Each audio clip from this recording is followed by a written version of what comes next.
ठुलो दुर्घटना हुनुभन्दा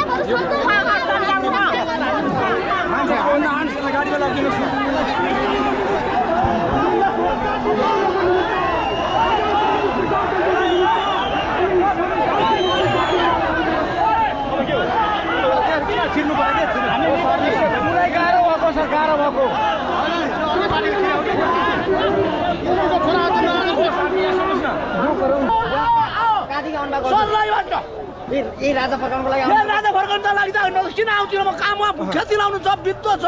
घरमा एक्लो बुढिया छ राजाले आएको हामी अन्तिम विकल्प राजा नै हो अब अन्तिम विकल्प भनेको राज संस्था यो राजा चाहिन्छ जहाँ कमाइ हुन्छ राज संस्था एउटा मेरो चाहिन्छ यो 800 यो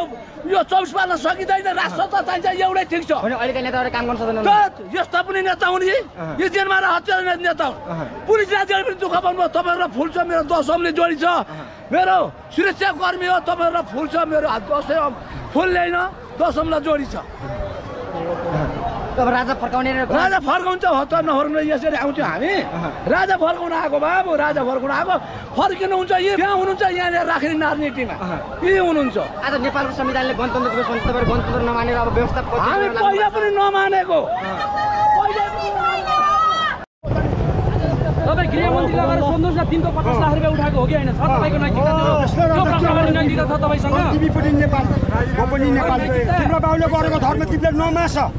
जब हामी धर्म नमास्छौँ नि यिनी अपराधीले गरेको पापको झोला हामीले सबै बोकेर हुनुपर्छ हप्ता बालमलाई किन छोड्न लाउनु भयो तपाईँ हाम्रो बाबुआजले गरेको पाप कस्तो गर्छन् भनेर कसैले आँसु धार्नु नपरोस् बाबु बाबुआजले गरेको धर्मले हाम्रो छोरा नातिलाई सधैँ शान्ति दियोस् अनि बुवा सुन्नु न अहिले सुन्नु न गणतन्त्रमा राष्ट्रपति विरुद्ध पनि अदालतमा मुद्दा उठ्दो रहेछ त्यो रिगल ढकालको बारेमा थाहा पाइयो नि होइन भने कानुन लाग्ने राष्ट्रपति प्रधानमन्त्रीले त भ्रष्टाचार गरे भन्छौँ भने कानुनै नलाग्ने ज्ञानेन्द्र शाह राजाले उनका सन्तानले झन् के गर्लान् भन्नुहोस् त के गरे राजाले के गरेछ राजाले के गर्थ्यो भने यिनीहरूलाई राजा यिनीहरूको अपराधी ज्ञानेन्द्र थियो भने यिनीलाई पोहोर सिधै म के भन्छु भने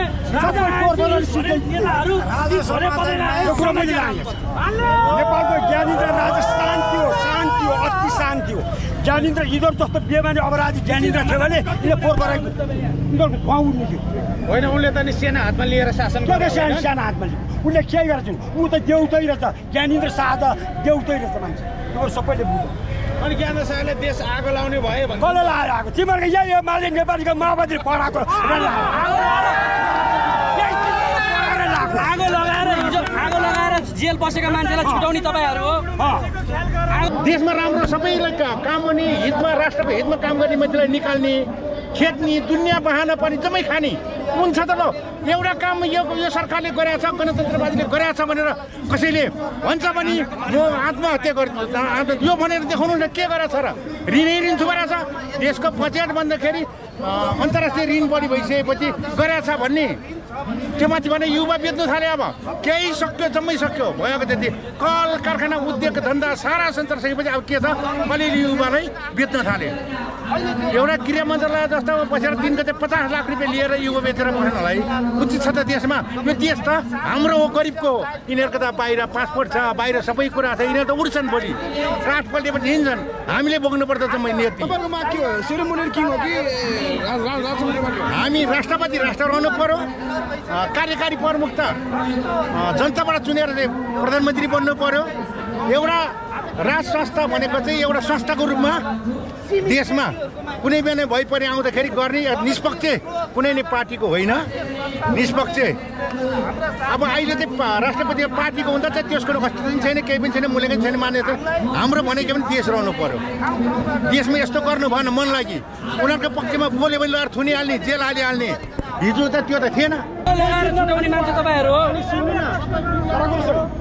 एक गिलास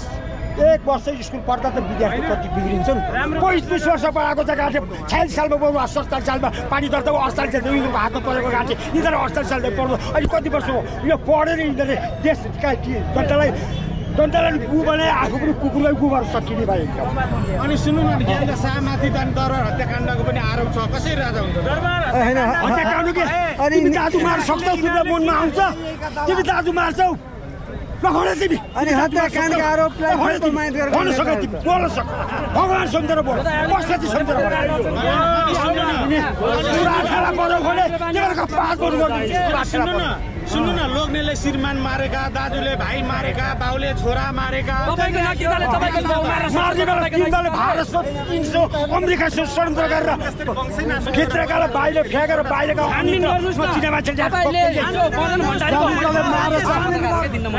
ज्ञानेन्द्रले मारेछ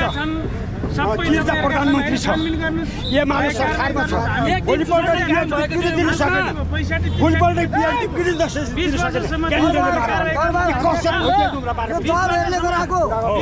यहाँ चाहिँ केरेलीलाई भेटेको बेला सोध्नुहोस् न मदन भण्डारी हत्या गर्नको लागि उहाँलाई जिम्मा दिएको भने त झोले पत्रकार सोध्नुहोस् गएर दरबार हत्याकाण्ड दलहरूले गरेको गिरिजाप्रसाद कोइराला सुन्नु न दलहरूले गरेको भएदेखि शान्त हुनु न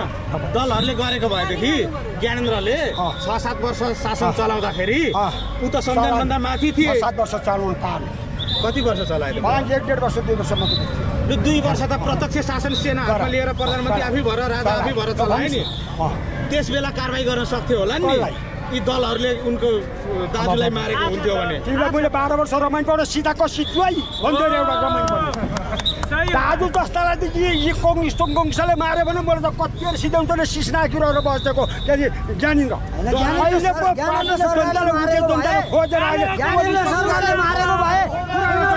34 वर्षसम्म किन कारबाही गरेन भने दलहरूले मारेको हो राजालाई दोष लाउन आजैबाट तपाईँहरूले खारिज गरिदिनुहोस् दलले गएर सोध्नुहोस् दरबार हत्याकाण्ड यो दलले गराएको रात्रि भोजमा ज्ञानेन्द्र दलले गराएको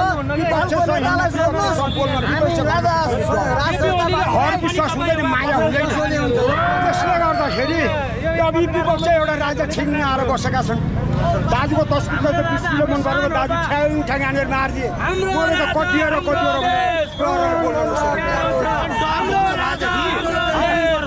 डराएको भएदेखि 2 वर्ष मात्रै बस्छ एउटा सिंहासनमा मात्रै बसेको उनीहरूले भन्या माने अब पर्ख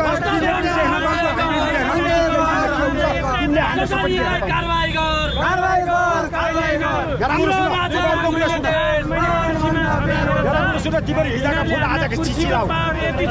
तिमीहरू हिजोका फुल आजका चिचिला मैले हामी जान्दाखेरि बाटोमा एकजना मान्छे मऱ्यो भने कसैले भेट्यो दिएको मान्छे मऱ्यो त्यो मान्छेले पञ्चायतमा निक्लिनु पर्थ्यो पञ्चायतले स्टुडियोलाई पत्रकार त्यहाँबाट अदालतमा पत्रकार थियो त्यहाँबाट उहाँबाट पत्र काटेर सुब्बा खरदार पुलिससहित जिल्लाबाट अदालतबाट आउँथ्यो 7 दिन बसेर भने त्यो काम निर्णय गरेर पठाउँथ्यो अपराधीलाई 2 वर्षबाट अनुसन्धान 24 वर्ष जेल हाल्यो अब अहिले 46 सालको आन्दोलनमा मुर्दाबाद लाउने यही एमाले नेपाली काङ्ग्रेस आज वीरेन्द्र चोर देश छोड भन्ने अब अहिले यिनीहरू कसैले मुर्दाबाद लायो भने फोरा हान्ने भाँटा हान्ने गोली खानु पर्ने त्यो कस्तो शासन फेरि माओवादीले भन्छ नि हामीले गणतन्त्र माग्दा हामीलाई चाहिँ गोली हानेर मार्यो अस्ति यहाँ फोरा हान्ने बेलामा त माओवादी मन्त्रीमा थिएन नेपाली काङ्ग्रेस मन्त्रीमा थिएन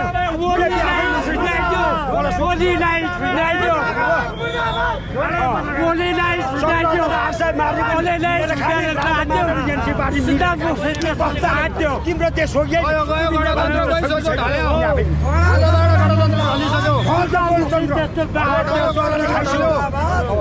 गणतन्त्र ढलिसक्यो मेरो परिचय मलाई कसैले मार्न डर्दैन 1477 सुनौन्दरको दुःख निकोस् 1477 जिल्लाको वीर पिताका बुढाबुढीको आँसु पुच्छेस् मेरो नेपालमा राजा पशुपतिनाथ खुसी हुन् संसारका देवता सबै खुसी हुन् म पनि एउटा अवतार बाधा आएको हो त्यसले गर्दाखेरि यो संसारमा सबै विश्वास बनाऊ मलाई भोलि कसैले गोली हालेर मारिन्छ भने 7,000 जनता बोलेर कार्यक्रम गर्ने यहाँ 17 लाख नेपाली जनता देखेर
सहभागी भइदिनु न श्यामजी।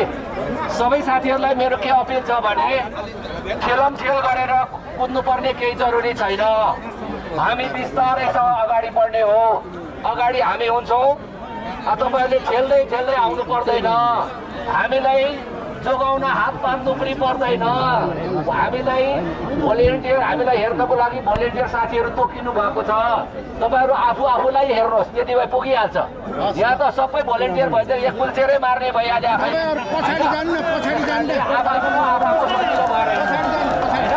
सजिलो भएर हेर्नुहोस्।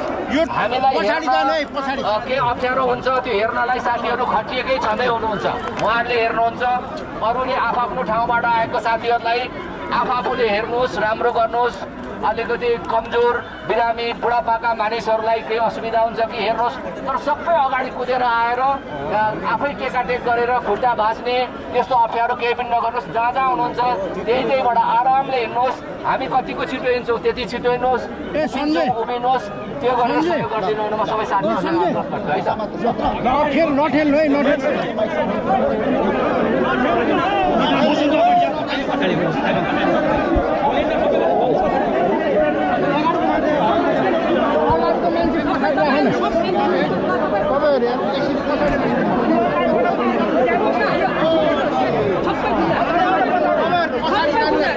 है छोड़ दिलो